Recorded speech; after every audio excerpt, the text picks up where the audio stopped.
everyone, it is Amy with Curious Papaya, and I cannot believe we are on our 5th and final make of the Mini Makes Crochet Along.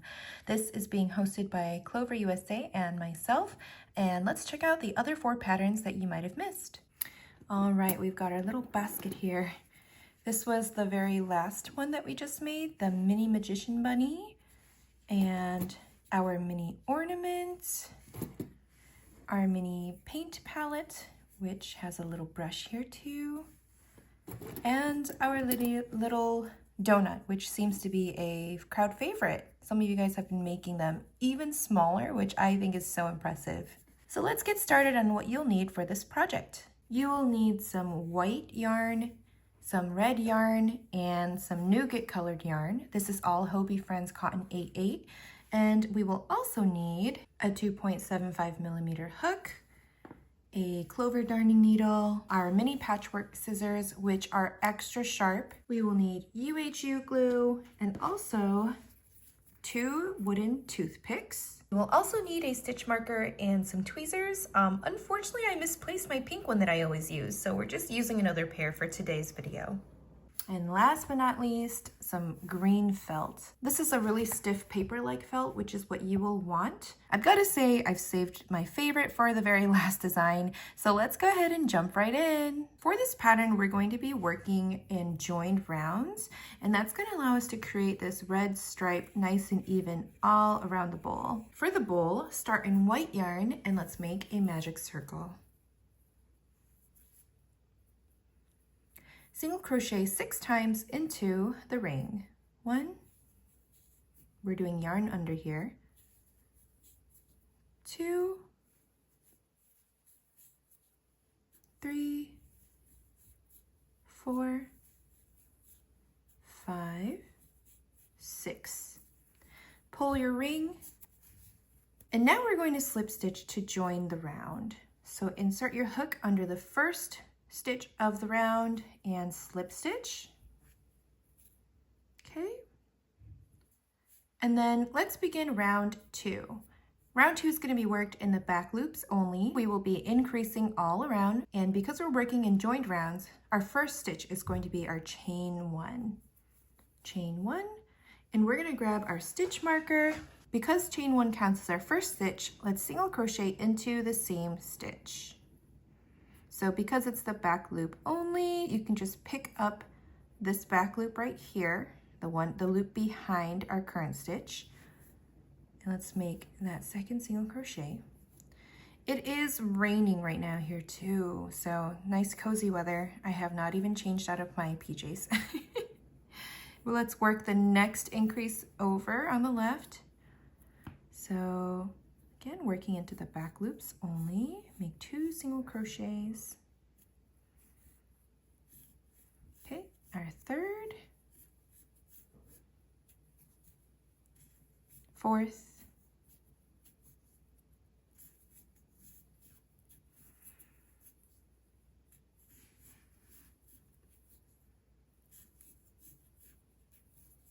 fifth,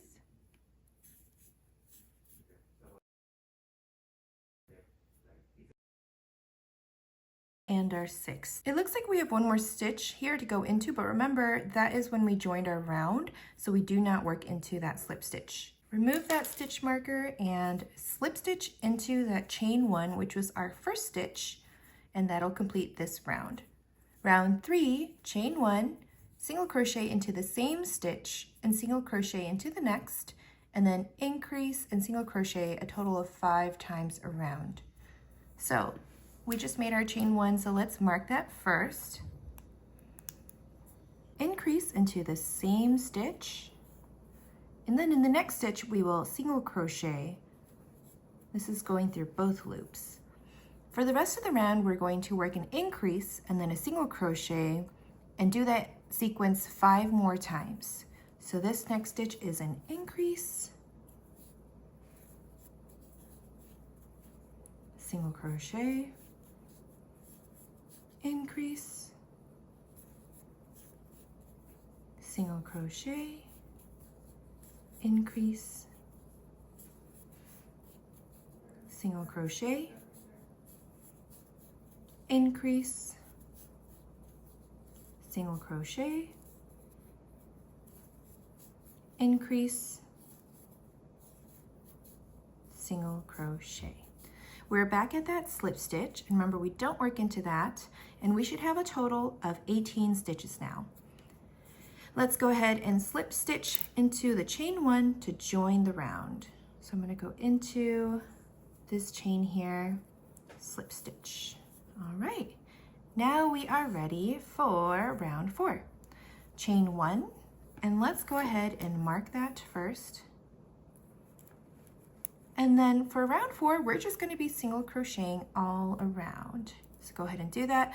Because chain 1 counts as our first stitch, we're going to work into the next stitch over. So let's make a single crochet stitch all around.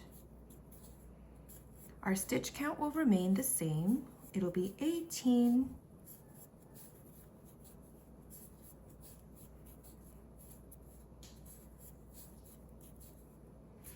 And it is pouring outside. I'm not sure if you can hear the pitter patter of the raindrops on the window here.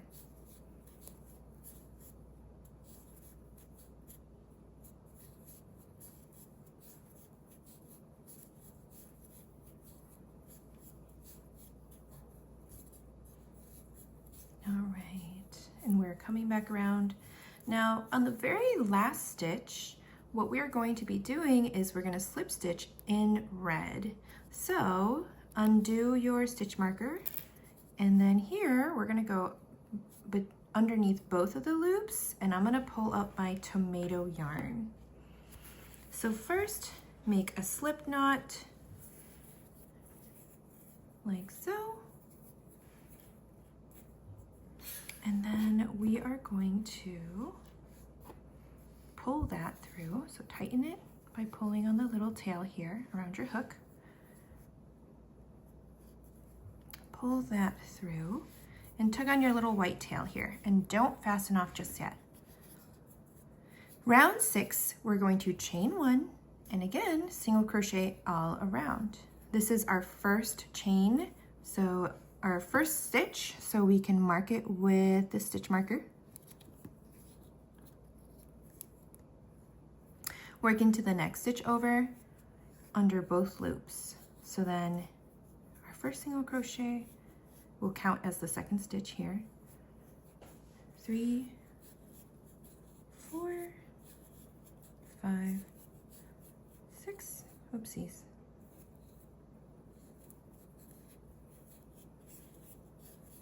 7, 8, 9, 10, 11,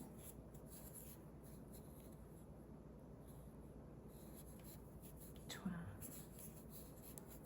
13, 14, 15, 16, 17, and 18. And then again, we're going to be slip stitching in white yarn. So I'm going to insert my hook under that chain 1, which counts as the first stitch. And we're going to grab our white yarn and then, oopsies, and then just pull that through.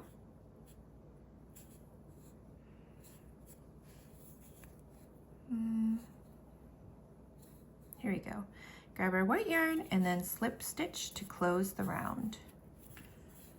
Now for round 6, we're going to chain 1 and single crochet all around. So that was our first stitch, and this will be our second, third, fourth, fifth, sixth, seventh, 8th, 9th, 10th, 11th, 12th, 13th, 14th, 15th, 16th, 17th, and and 18th. Don't forget to tug on your tails so that the color changes are smoother. Okay, to fasten off, we're going to use the invisible finish. So pull up a tail where you are and cut a short tail. We can also fasten off our red yarn as well. Leaving little short tails is totally fine. We can just leave that there because it'll be covered. Okay, to do the invisible finish, what you can do is you can do this with your hook or you can do it with your sewing needle. I'll show you how to do it with the hook. So in this stitch right here, so the chain one, we're going to go under both of the loops and we're going to use this yarn tail that we left and pull it to the back. Then we're going to go into this stitch right here where we came out of and go into the back loop only. And then we're going to wrap the yarn around our hook and pull through. What that does is it creates this fake stitch right here that you see. And now I'm going to tighten it up so that it's a little more buried in there. Okay, so now I'm going to bury in this yarn tail.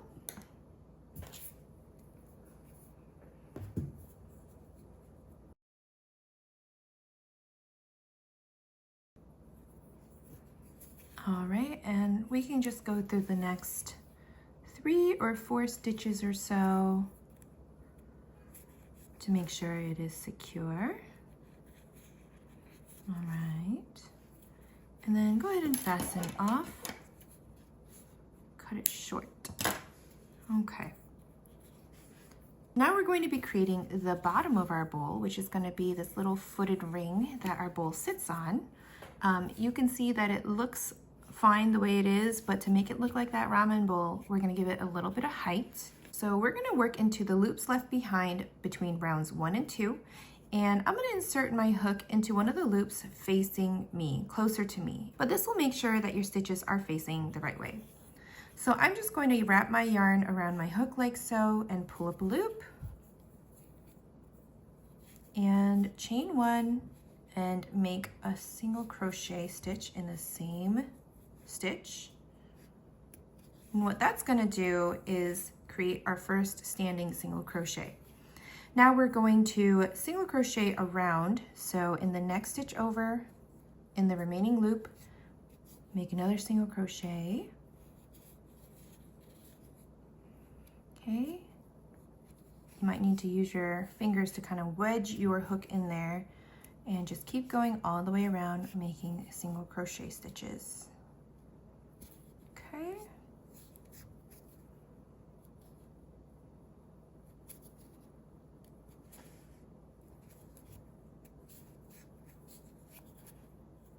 Okay. So this is our very last stitch that we'll work into. Okay, and then to join the round, we're going to go into the first stitch. So under the first V right here. Okay, and then make a slip stitch.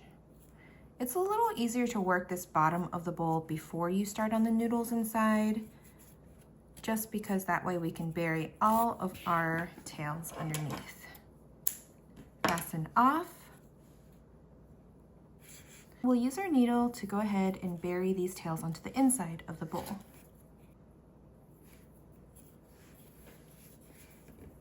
Okay, so I'm just going to go into the center here and then pull up my yarn tail. And here too, maybe we could just use our hook and pull up this yarn tail to the inside of the bowl. Perfect. Secure these tails in a knot, or you can just cut it short. I'm just going to do so for extra security here. And now our bowl is complete. For the noodles, what you will do with a nougat yarn is make a slip knot, and then you're going to chain about 20. You can adjust the amount as needed. And just for demonstration purposes, I'm just going to stop right here. What helps is to wet it and then let it dry. But here I actually have some yarn already unraveled, and I'll show you what it looks like. It's a little different in color because I just used what I had. And you can see that this yarn right here is nice and curly because we unraveled it. And so now it has this beautiful noodly texture. I'm just gonna cut a little chunk here, maybe about 1 foot or so. And what we're gonna do is glue this noodle pile into the inside of the bowl. So using the UHU glue here, I'm going to add a little dab on the inside. And you don't need a whole lot. And now we're going to cut the little green onion embellishments. So the way that I like to cut these tiny details is with these extra sharp mini patchwork scissors. I'm just gonna cut out about 1 centimeter or so, because these green onion flakes are going to be super skinny. Careful with your fingers and take your time here. This is where the importance of the type of felt you have is crucial. If you get the really fuzzy kind that's very flexible and cloth-like, you're not going to be able to have such crisp lines like this. Okay. With my tweezers and my glue, I'm just going to dab a tiny bit at a time and just randomly place it on top of my noodles. Okay. And we might not use all of the green onions up here. I think I have about 5 or 6 on my other one. So let's see. I'm gonna make them go in different directions too, just like sprinkles on a donut. Okay.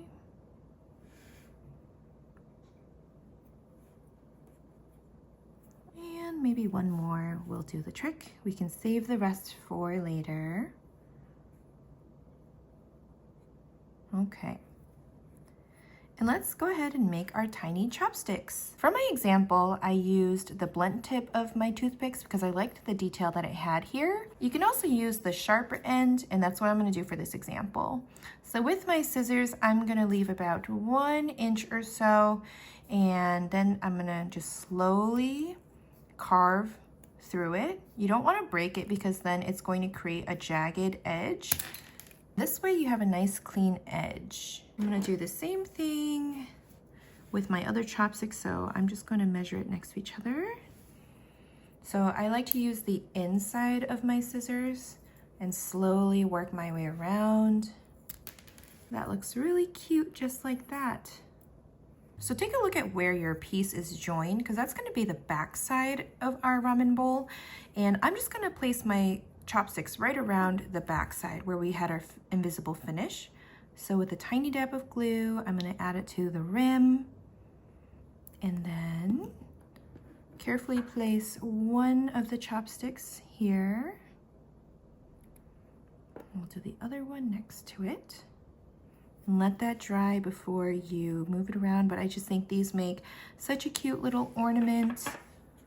These would also make a great fridge magnet or even a pair of earrings. And there's just so much you can do with these mini makes. And there you have it. I think this was a nice, easy make to finish off our crochet along with.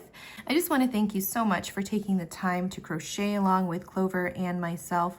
I hope that this was a nice stress-free project for you right before the holidays. And thank you so much for being here with us in 2023, and we are definitely looking forward to doing some more fun projects together next year.